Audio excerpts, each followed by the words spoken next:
God, oodles of memories really for Durlston. There were lots of events when I was growing up where we went to, when I was sort of a teenager.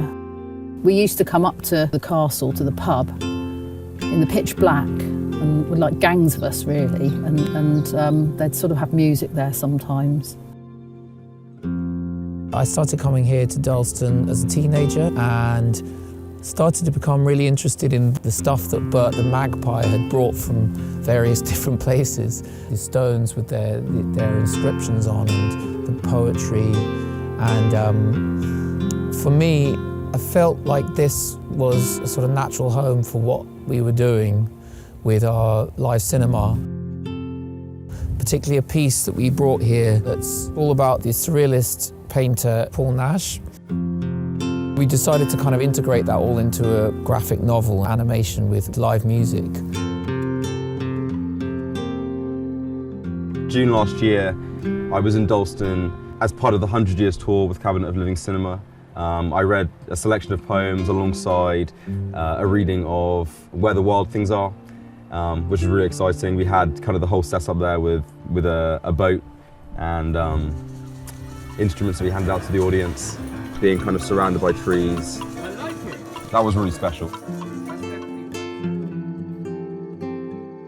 As someone that's kind of interested in spoken word and poetry, coming to Durlston and kind of seeing how much of a central role it has in the landscape. When you walk around, you have kind of the verse by the Globe, you have the verse up by the castle.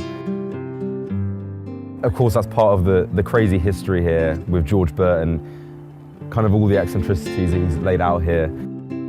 I'd always sort of sensed that Durlston was this cliff edge place. And then I realised it had this woodland stretching right back.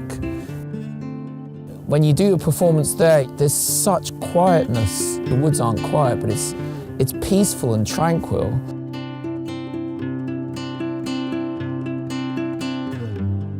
One of the reasons I got into farm work was, as I say, my interest in folk music and folk song.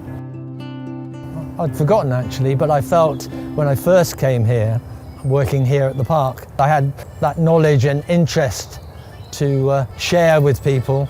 I used to do guided walks using folk song, for instance. I've been retired 10 years now, but I do come up here and, as I say, sit and practice and just play rather than disturb the neighbours at home.